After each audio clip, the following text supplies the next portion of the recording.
I'll never forget, my saddest story was I got her for a visitation one day from the hospital and I picked her up and we were driving home and she had her window open and she'd been in since July 7th and it was the fall now already. And we were driving and the window was open and she said, the air just feels so good on my face. And I remember crying because I realized she hadn't felt the air on her face in months because she'd been in the hospital. Just to feel the sun on your face and the air. And she couldn't have it. She had to watch it from a window in a hospital, you know? I fly with the stars in the skies.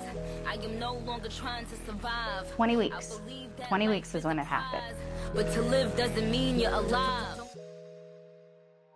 I knew basically at the 20-week point when my life changed and all the appointments started changing and the doctors that were involved started changing, that I think I always then knew that this was going to be our life. Well, at that time, they diagnosed her with intrauterine growth restriction, which they thought would resolve itself upon delivery. So she should have been a very healthy, larger baby, and she wasn't. She was so tiny. And so she went to the NIC unit, and it was there once the doctors got to lay eyes on her that then they could see, like, you know, maybe there was something more genetic going on. I had taken her to my family doctor and he said, I think maybe you have a case of the new mum jitters. And I was just like, I really think something else is going on here. And so we were followed by the developmental assessment clinic through the general hospital back then. And it was then through that next year to 18 months where she no longer, like she wasn't meeting developmental milestones. She couldn't sit, there was no babbling. We had feeding issues. So that's when we started onboarding like Wascana rehab and a feeding assessment team and speech therapy and physical therapy and occupational therapy. They knew she had something wrong with her bowels, but they weren't familiar with it. And we met a really amazing surgeon. We used to have one in the city back then, Dr. Himidan. And she had a follow-up from Mackenzie's NICU appointment to follow up with her and see how she was doing. And it was at that appointment when I explained the symptoms. She knew what Kenzie had, but she didn't want to tell me. But she goes, I think I know what this is. So they did a barium enema x-ray on her, which showed narrowing of the large intestine. And it was discovered she had something called Hirschsprung's disease. And she was only the second patient in the province at the time that was diagnosed with it, and the only female. So that was an immediate surgery, and that was a big surgery. That was a 9-hour surgery, and they took about 7 inches of her large intestine out and reconnected her. And that surgery saved her life. Without that surgery, you can't live if you have Hirschsprung's disease. So we were very fortunate that she was born at the time she was, and we had the doctors that we did in the city, because it's not like that anymore. There's no pediatric surgeon here. There's nothing in the city. Basically, when people ask what her diagnosis is, it's a slight duplication on the 13th chromosome, which means nothing to anybody. But because we didn't have a diagnosis, I think there was no label to put on her. So there was no other way to treat her other than Kenzie. And I think that was a huge benefit, honestly. I mean, there's a lot of good that comes in having a diagnosis and knowing what to expect. But also not having one means you gotta raise her for who she is, as opposed to somebody with this label on them. I look at Ben and I see how hard he had it growing up with Kenzie and going through all the things that we went through, and how he was the brunt of a lot of her frustration and anger and violence sometimes. It altered Ben. Like, Ben had a different childhood and he's a different human because of the experiences he went through with her. And I feel like Nick is the success story that we broke the cycle, because he didn't grow up in any of that. He has no idea that that side of Mackenzie existed. We're looking at books right now for people with diverse needs, because he often asks me, why is Kenzie different, or what makes her different, or why does Kenzie have to live where people take care of her? And again, that's his innocence, because he didn't grow up like Ben, seeing the need for having supports and what they meant and why we had to have them. That was my ultimate goal, was that he wasn't raised in a violent, aggressive household like Ben had to. That was when I made the decision to take her to the hospital. We were having horrible days. Every day was a bad day. Every day was an escalation, all day. She was not ever at baseline or calm or content. Everything was a trigger. The weather was a trigger. Her brother was a trigger. And she became extremely violent in the months leading up to me finally saying, I don't know what to do with her anymore. Like, she's not safe at home, she's not safe at school, and she's not safe to herself. So we made the decision to take her to the hospital, to the emergency room. And I was just like, I don't know what to do with her. I don't know what to do. So they said, okay, we're gonna admit her and we're gonna put her on the adolescent psychiatric ward and we're gonna assess her. And they did. And it went exactly as I thought, which was perfect. Kenzie was an angel. They adored her on the ward. She was great. She got out in 7 days. Have a great life. And we brought her home and there was no change because she wasn't letting them see who she really was. So they admitted her again. And that was the stay that then once they kept her, they saw what she was really like. And that stay lasted 165 days. So she went in July and she stayed till December pretty much. Straight, consecutive, no coming off the ward for visits. Like, she was on the ward and she was not well. They had put her on a lot of medication. She had gained a lot of weight. They were trying to get the right cocktail of medications. They brought in autism resources for her, and she was burning out hospital staff, and certain nurses couldn't be partnered with her, or people had to only be partnered with her for so long because she was so exhausting. And that was the best observation time we had. As hard as it was, that's what finally kickstarted our journey with finding an organization to come in and provide third-party care for her.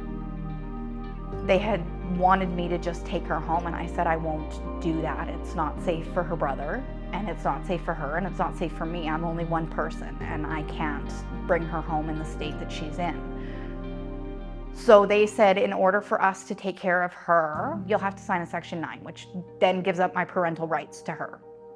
And at this time they said, because you're willingly signing away a Section 9 on her, it's very likely that we will intervene and take Benjamin as well.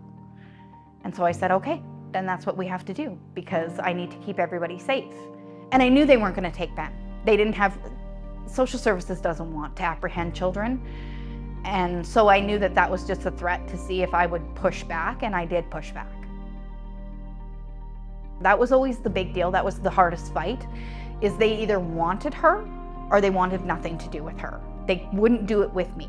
And that, she was 12 years old. I wasn't ready to sign up my parental rights for my daughter. I have a nurse who worked on the adolescent psych ward, who I'm still friends with, and she cared for Kenzie.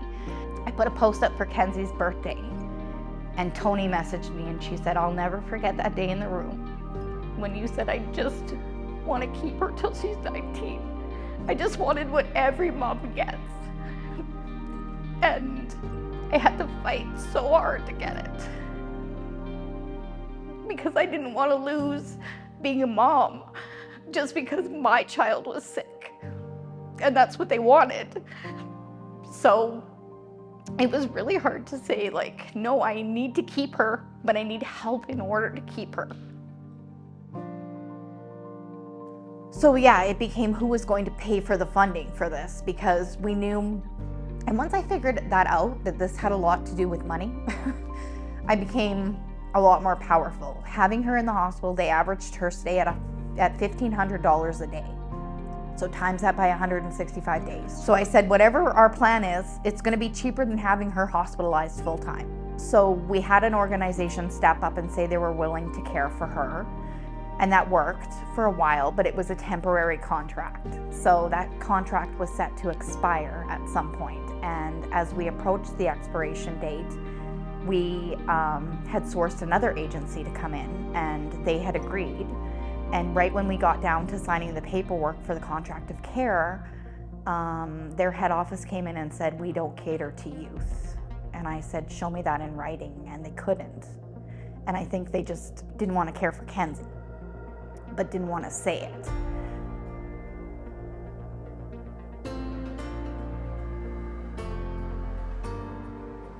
And that's when I was finally approached by our cognitive disability worker, Amanda, and she said, we have one other agency in the city that we think we could maybe talk to and see if they'd be willing to work with us. And I'll never forget the day that Jim and Michael came to my house and sat in my tiny living room, literally into my living room, and sat down with me and said, what does your family need?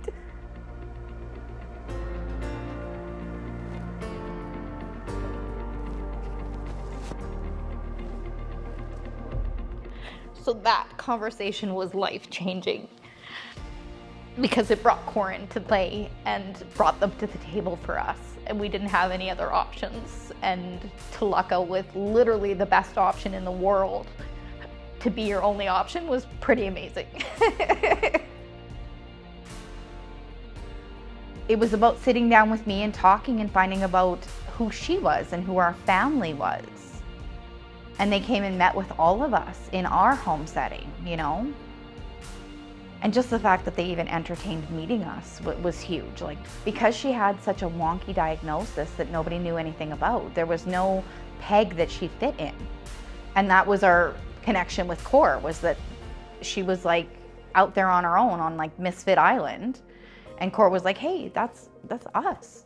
Like, that's what we specialize in. Come on over. Well, it felt like we were the first, you know, like it just was so shocking to me that it was such an anomaly that I wanted supports in home with me involved, with her remaining in my care. That was something that was unheard of. There was no programs that existed like that. Like, COR created that for Mackenzie because that's what she needed. But no one had anything like that before. So it was really blazing her trail to hopefully make it easier for those coming up behind us, because there was nothing out there at the time. Like, once COR was involved and we had stability and we had routine and we had structure and we had a really good group of supports around us, she just was thriving. It was no longer living in constant chaos every day, not knowing that it was going to be a terrible day and the whole day was going to be escalations. It wasn't going to be like that. Or if it was a day that she was having a bad day, you weren't alone. You had a tag team person that, okay, I'm gonna do the first 5 minutes. If you need to step out of the house and take a breather, go ahead. And we would literally have to do that sometimes. But then the escalations became less and less. And that's where the turning point was. We weren't seeing her in a constant state of agitation anymore. So they became important to our whole family, not just to Mackenzie, but even having Ben in the house and having them there. And, you know, he grew up watching his sister be supported, which I think is what influenced him to go into social work himself now that he's 19. Everybody does things different, right? COR is gentle teaching, which was a huge lean in why we liked them so much. We didn't have a lot of options, but coming from the previous organizations where individuals were put into holds and, you know, could be restrained, and that happened to Kenzie on more than one occasion, and that often fueled her escalation because she was being restrained. So we were in a cycle of not improving a situation but making it worse, because this wasn't what she needed.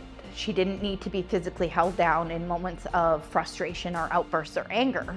She needed somebody who could help diffuse the situation, who would be compassionate towards her and understanding, and help get her to a safe space.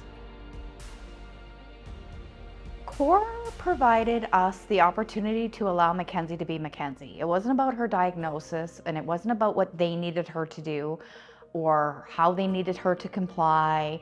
It was always about what are Mackenzie's wants and needs. And that's reflected in when we do her personal outcome. Like, when we meet every year and we talk about what goals are still important to Mackenzie, that doesn't die off just because she's been here for 3 years or 4 years or 5 years, right? It's still consistent that they set goals for her, that there's things that we want to achieve for her, that there's, you know, things for her to look forward to. We've been very blessed with that we weren't stuck in an organization that just was there to get the contract money to care for her without really putting in the work to care for her. I think it's the evolution of care. I mean, look at 50 years ago, where were individuals with diverse needs?